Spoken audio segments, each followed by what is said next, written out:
Saudara, jarum jam terus berdetak menuju berakhirnya masa gencatan senjata antara Amerika Serikat dan Iran yang berakhir pada Rabu 22 April mendatang.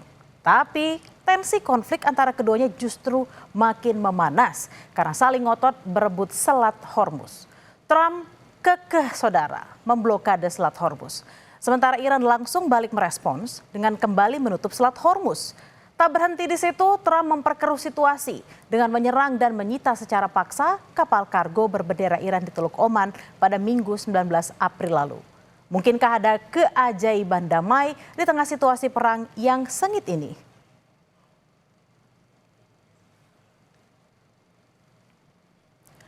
Kapal perang AS ini menembaki hingga menyita kapal kargo berbendera Iran Tosca yang coba menembus blokade pasukan Amerika Serikat di Teluk Oman.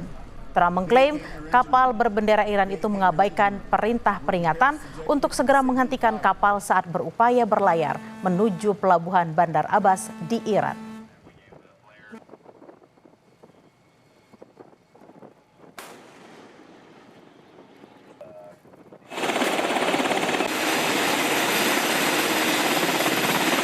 Ini merupakan rekaman yang dirilis oleh Departemen Perang Amerika Serikat di platform media sosial X pada Senin. Sejumlah helikopter dari USS Tripoli terlihat lepas landas saat dikerahkan oleh CENTCOM. CENTCOM juga bilang pada Minggu malam, pasukan AS mencegat dan merebut kapal kargo Tosca setelah mengeluarkan sejumlah peringatan bahwa kapal tersebut melanggar blokade Amerika Serikat. Setelah 6 jam tak mendapat respons, kapal USS Strange segera meminta kapal kargo Iran itu untuk mengevakuasi ruang mesin.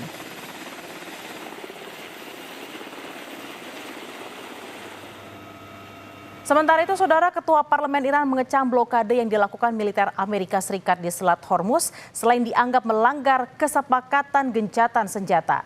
Iran menilai blokade AS sebagai keputusan yang ceroboh dan tidak bijaksana. Menurutnya, masyarakat internasional menggunakan perairan tersebut demi kepentingan ekonomi. Namun, Amerika Serikat justru datang membuat ulah dengan memblokir kapal-kapal yang keluar dan masuk pelabuhan Iran. روز سه روزه آمدن محاصره کردن. محاصره یعنی چی؟ یعنی همه بیان برن ایران نره. عجب تصمیم ناشیانه و نادانی و احمقی. خب اگر اینجا تنگه هست ما هستیم و همه اونهایی که از اینجا میخوان برن همه برن ما نریم، مگه این امکان پذیره؟ این هم اشتباه رو اشتباه. Jelang gencatan senjata berakhir, saudara, Iran malah memberi isyarat menolak rencana negosiasi tahap 2. Juru bicara Kementerian Luar Negeri Iran, Esmail Bagei, bilang sejauh ini Iran belum berencana duduk di kursi perundingan. Meski keinginan gencatan senjata di Lebanon sudah dipenuhi, namun Iran punya ganjalan di Selat Hormuz. Iran juga menegaskan selama masih berada di bawah tekanan dan ancaman, terutama terikat blokade di Selat Hormuz, Iran menolak bernegosiasi. خب ببینید اولا تا الان که من خدمتتون هستم در مورد دور بعدی برای مذاکرات ما برنامه‌ای نداریم. تصمیمی در این خصوص اتخاذ نشد. بعد از اون که به هر ترتیبی بود در این خصوص تفاهمی حاصل شد، ما مواجه شدیم با اقداماتشون در تنگه هرمز، اون چیزی که تحت عنوان محاصره دریایی اسم گذاشتند. همین ساعات اخیر شاهد بودید حمله به یک کشتی تجاری ایران صورت گرفت. اینها همش نقض صریح آتش بس تلقی میشه. Sementara itu, saudara, Presiden Trump mengklaim komunikasi dengan Iran berjalan baik. Bahkan ia mengklaim kesepakatan besar sudah sangat dekat. Meski Trump bilang pihak Teheran bersikap agak lancang. Trump merujuk pada perubahan sikap atau taktik Iran yang dianggap mencari celah dalam negosiasi. Talking about Iran later, we have very good conversations going on. It's working out very well. They got a little cute as they have been doing for 47 years. Nobody ever took them on. We took them on. They have no Navy. They have no Air Force. They have no leaders. They have no nothing. Actually, their leaders it is regime change. You call that enforced regime change. But we're talking to them. wanted to close up the strait again, you know, as they've been doing for years. Kita jangan lupa saudara, aktor dalam konflik ini bukan hanya Amerika Serikat dan Iran saja, tapi ada juga Israel. Sementara AS dan Iran sudah lebih dulu memberlakukan gencatan senjata, Israel baru menerapkan gencatan senjata dengan proksi Iran Hizbollah yang berbasis di Lebanon sejak Jumat 17 April lalu. Gencatan senjata disepakati berlangsung selama 10 hari, namun nyatanya Israel terus menggempur Hizbollah di Lebanon.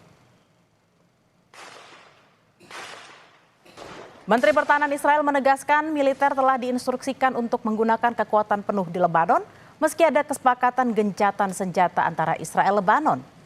Militer Israel juga diperintahkan untuk menyisir dan menghancurkan ranjau yang diduga dipasang untuk melukai tentara IDF.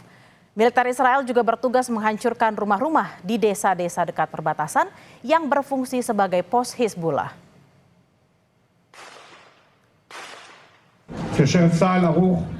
באזור הביטחון בלבנון עד לקו הנ"ט בעומק של עד 10 קילומטרים מקו הים במערב ועד למבואות החרמון במזרח.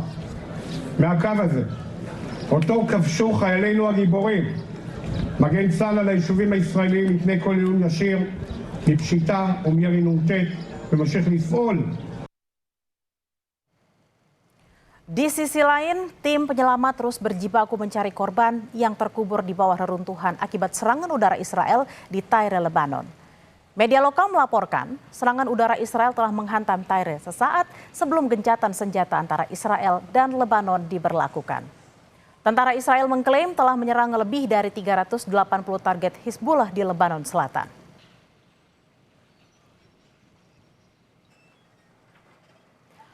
Selama gencatan senjata 2 pekan dengan Amerika Serikat, Iran secara terbuka menyerukan tuntutan ganti rugi akibat kerusakan perang.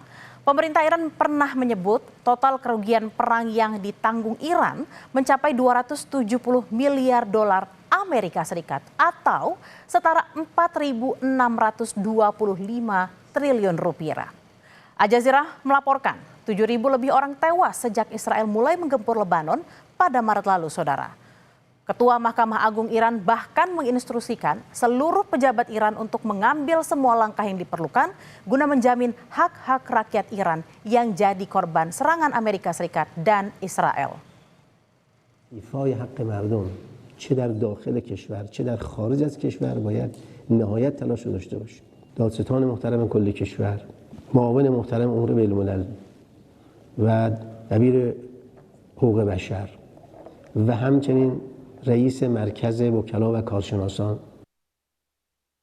Masa gencatan senjata yang kian mendekati batas akhir justru menunjukkan peluang damai lewat jalur diplomasi kian menipis. Perundingan yang sebelumnya digadang-gadang menjadi pintu damai kini tersendat bahkan terancam gagal. Setelah Iran menolak melanjutkan dialog dan menuding adanya pelanggaran dari pihak Amerika Serikat. Kompromi besar dari kedua pihak diperlukan untuk mencapai win-win solution dari konflik yang mulai berkepanjangan ini.